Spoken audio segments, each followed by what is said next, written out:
হায়াতে জিন্দেগির মধ্যে জান্নাত কামাই করার সুযোগ দিয়ে রাখছেন। সুবহানাল্লাহ বলেন না? প্রত্যেকটা মানুষকে জান্নাত কামাই করার সুযোগ দিয়ে রাখছেন। এবার বান্দা নিজে বুঝবে, নিজে পরীক্ষার হল দুনিয়ার জমিনে আসছে। বান্দা চাইলে জান্নাতে যাবে, বান্দা চাইলে জাহান্নামের পথ বান্দা বেছে নেবে। এই জন্য ভাইরা আমার, পয়গম্বর বলেন ওয়া হায়াতাকা ক্বাবলা মাউতিক, তুমি তোমার হায়াতের জিন্দেগি কাজে লাগাও মরণ চলে আসার আগে আগেই। কারণ মরণ যেই দিন চলে আসবে, আজরাইল যেই দিন এসে হাজির হয়ে যাবে, ওই দিন কিন্তু আর বাঁচতে পারবা না। তুমি যেই জায়গায় পালাও না কেন, সেই জায়গায় আজরাইল যায় হাজির হয়ে যাবে। কথা বলেন ঠিক কি না?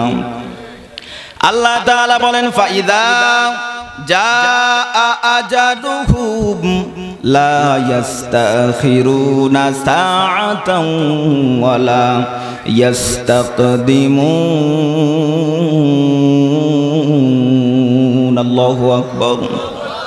মরণের সময় যখন হয়ে যাবে, আজরাইল সাথে সাথে এসে হাজির হয়ে যাবে। কথা বলেন ঠিক কি না? কুল ইন্নাল মাউতাল্লাযী তাফিররুনা মিনহু ফাইন্নাহু মুলাকীকুম সুম্মা তুরাদ্দুনা ইলা আলিমিল গায়বি ওয়াশ শাহাদা। মরণের সময় কিন্তু যখন হয়ে যাবে রে বাবা, ওই সময় আজরাইল সাথে সাথে এসে হাজির হয়ে যাবে। কথা বলেন ঠিক কি না? মরণ থেকে যতই পালাও, মরণ তোমায় লইবে ঘিরি। যদিও সুদূর আকাশ পানে লুকাও, সেথাই লাগিয়ে সিঁড়ি।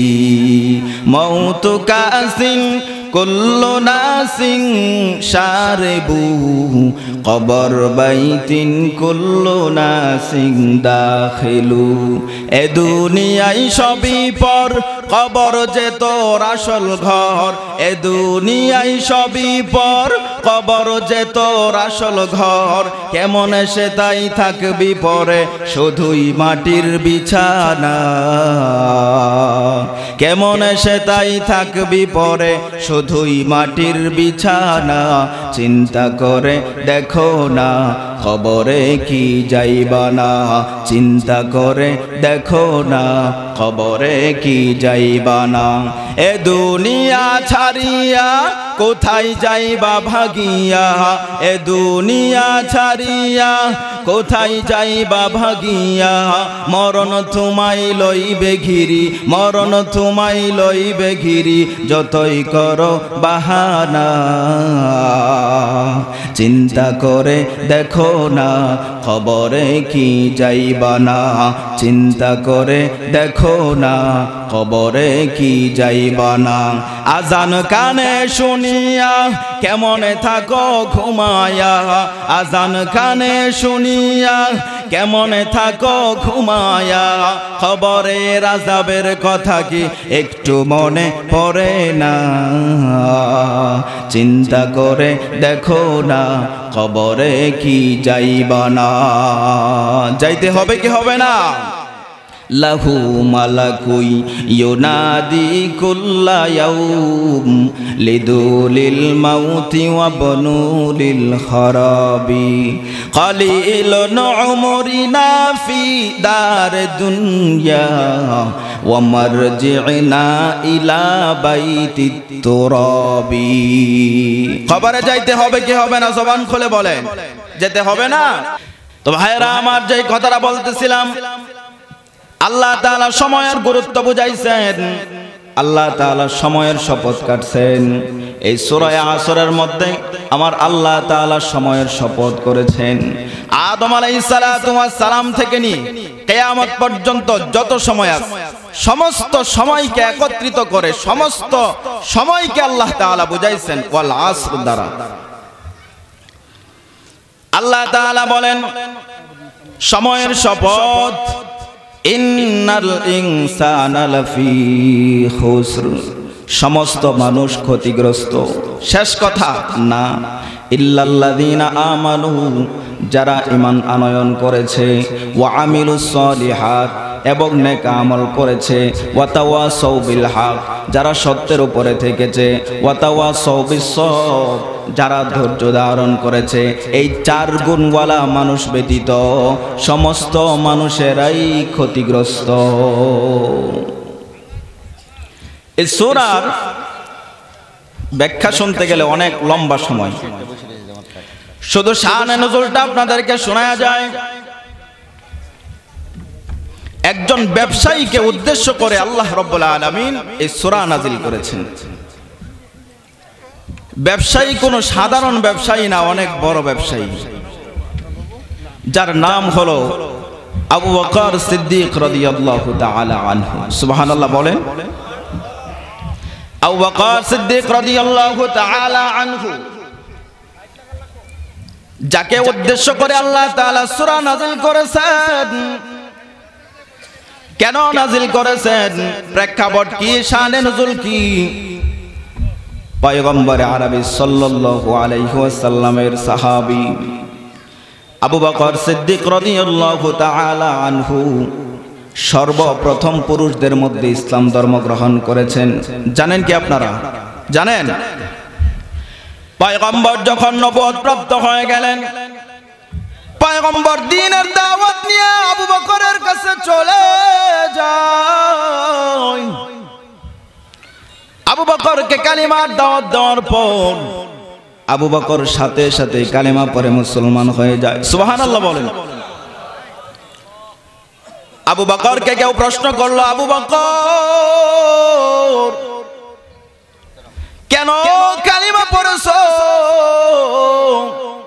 মুহাম্মদের মাঝে এমন কি পাইছো যার কারণে মুহাম্মদের কালিমা পড়ে তুমি মুসলমান হয়ে গেছো? আবু বকর সিদ্দিক রাদিয়াল্লাহু তাআলা আনহু ডাক দিয়া বলে, ও দুনিয়ার মানুষ শুনো, আমি মুহাম্মদের বাল্যকালের বন্ধু।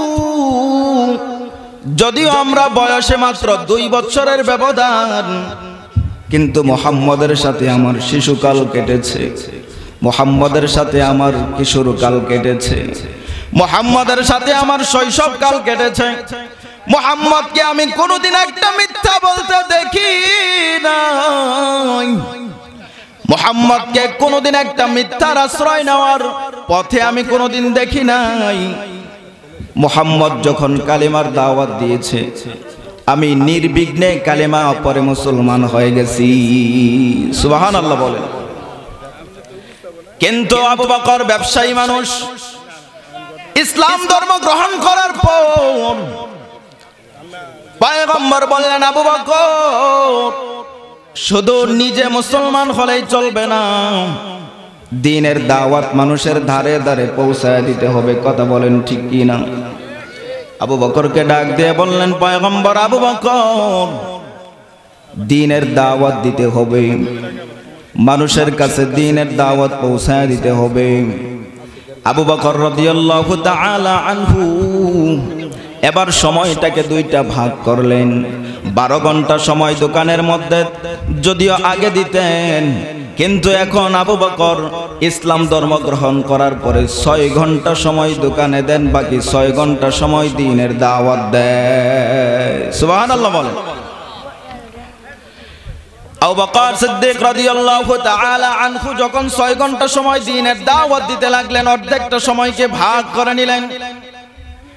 দাওয়াতের মজা যখন আবু বকরের অন্তরের মধ্যে লেগে যায়, আবু বকর সিদ্দিক রাদিয়াল্লাহু তাআলা আনহু এবার বাকি 6 ঘন্টা সময় যখন দ্বীনের দাওয়াত দেন, বাকি 6 ঘন্টা সময় দোকানে দেন। এবার নিয়ত করলেন, দাওয়াতের মজা পাওয়ার পর 6 ঘন্টা দোকানে দিতেন, সেখান থেকে 3 ঘন্টা মাত্র দোকানে দেন, আর বাকি 3 ঘন্টা সময় মানে অ্যাড করে 9 ঘন্টা সময় তিনি দ্বীনের দাওয়াত দেন। সুবহানাল্লাহ। খুব সংক্ষেপে বলতেছি, আবু বকর সিদ্দিক রাদিয়াল্লাহু তাআলা আনহুর 12 ঘন্টা দোকানে দেওয়ার অবস্থাটা 9 ঘন্টা দোকানে দেওয়ার অবস্থাটা কি সমান নাকি? জোরে বলেন। হুজুর পীর সাহেব হুজুরের একটা স্লোগান দেয়া, হুজুর আসছে। ঠিক আছে। হুজুর পীর হুজুরের একটা স্লোগান। নারায়ে তাকবীর।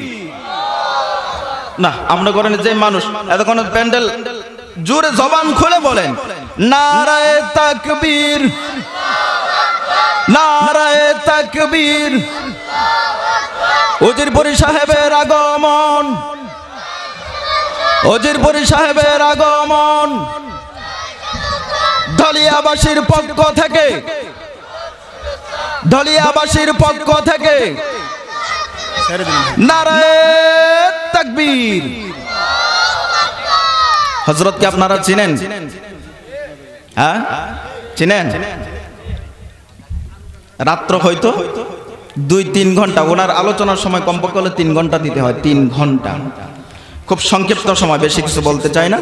যে কথাগুলো বললাম আল্লাহ তাআলা আমাদের সকলকে আমলের তৌফিক দান করেন। যারা রাস্তাঘাটে আছেন, দোকানে আছেন, আল্লামা মুশাহিদ আহমদ উজিরপুরি সাহেবের আলোচনা এখনই শুরু হবে ইনশাআল্লাহ। আপনারা সকলেই প্যান্ডেলের ভিতরে চলে আসুন।